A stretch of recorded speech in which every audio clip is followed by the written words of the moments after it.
ফার্স্টে যেতে চাই। রব বলে ফার্স্টে যেতে চাইলে আমি রবের 4টি শর্ত মেনে নাও। মানতে রাজি তো? সবাই রাজি? আল্লাহ মানার তৌফিক দান করে সকলে বলে আমিন।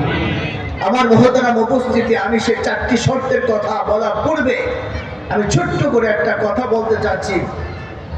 বলার উদ্দেশ্যটা হলো 1 ঘন্টা 2 ঘন্টা 3 ঘন্টা 4 ঘন্টা বয়ান শোনার পরে বাড়িতে যাওয়ার পথে 1টি 2টি কথাও মনে থাকে না। কথা বলে মনে রাখার মতো আমি 3টি কথা আপনাদের সামনে পেশ করতে চাই।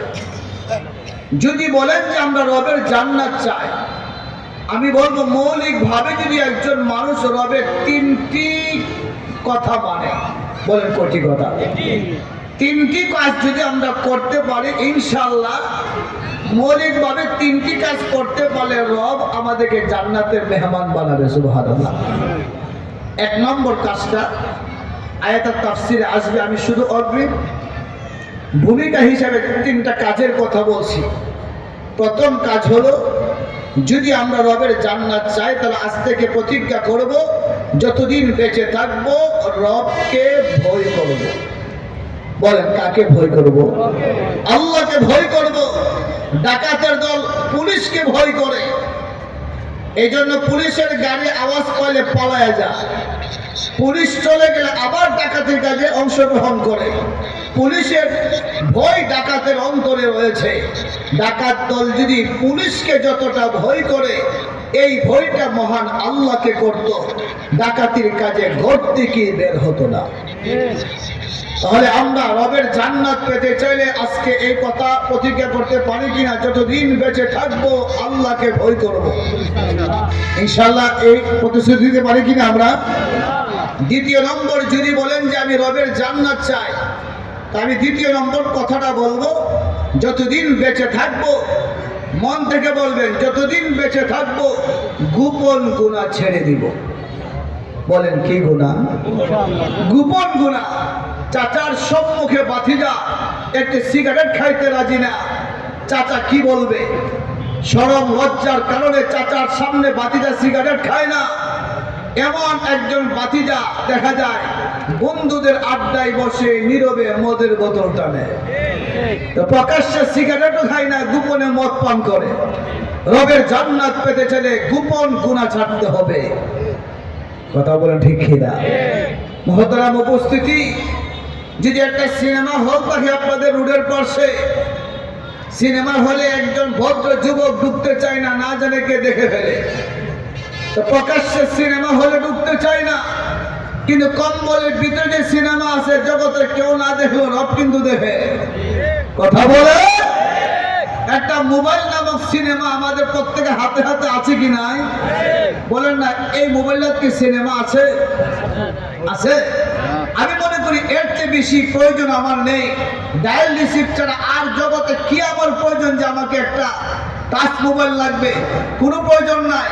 কারণ আমি চিন্তা করলাম, আমার হাতে যদি টাচ মোবাইলটা থাকে, আশুলিয়াতে প্রোগ্রাম করে বাসায় গেলাম, রাত 1টার পরে যদি শয়তান আমাকে বলে ওয়াজ তো করছো, মানুষকে হেদায়েতের কথা বলে আসছো, এখন জগতে আরো কিছু আছে সেটাও দেখো।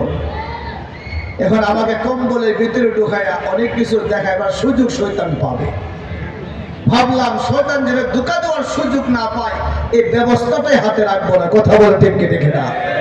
আমার প্যারে হাজির, আজকাল এই মোবাইল নামক গোপন গুনাহে শতকরা 90% মুসলমান লিপ্ত। ভুল বললাম? ভুল বললাম?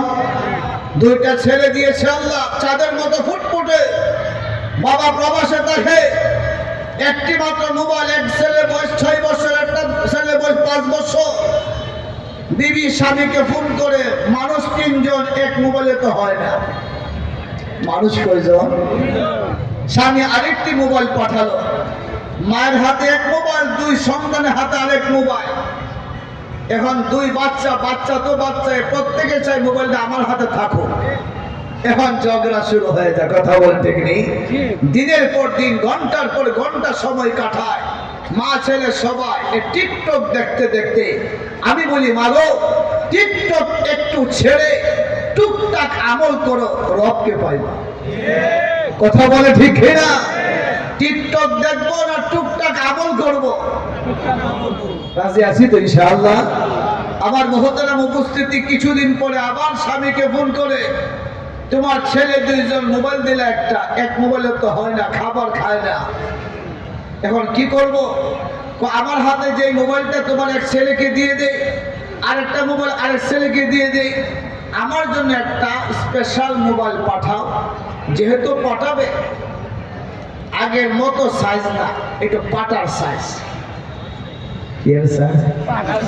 পাটা ছিলেন তো মরে যে পাঠেন, মা বলে আমার সাইজ একটু পাটার সাইজ হলে সুবিধা, দেখতে সুবিধা। এমন মা মনে হয় বাংলাদেশে নাই। 1 বছর পার হতে না হতে দুইটা ছেলে চোখে দিয়ে পানি পড়ে, চোখের ডাক্তারের কাছে গেলে চোখের ডাক্তার বলে, মা গো, ছেলে দুটা জীবন ধ্বংস করে দিয়েছে, প্রতিবন্ধী বানায় ফেলছে, এক একটা চোখের পাওয়ার 500 করে কমছে। মা, আপনার ছেলেগুলো কি টিভি দেখে? মা, খুব গরম। কি বলেন ডাক্তার সাহেব? আমার শ্বশুর হাজি সাহেব, শাশুড়ি হাজি সাহেব, ওর আব্বা কাবাগরের পাশে কাজ করে, আমি মহিলা মাদ্রাসায় পড়ছি, আমি ইস্তেমাতে যাই, আমার আব্বা হাজি, হাজির ঘরে আমি হাজি, আমাদের 14 গোষ্ঠীর মধ্যে কোনো টিভি নাই। মহিলা ভাবছে এইভাবে ধমক দিলে ডাক্তার বুঝে ফেলবে যে না, আসলে খুব ভালো মানুষ। ডাক্তার সাহেব তো এখন ফিটার খা না।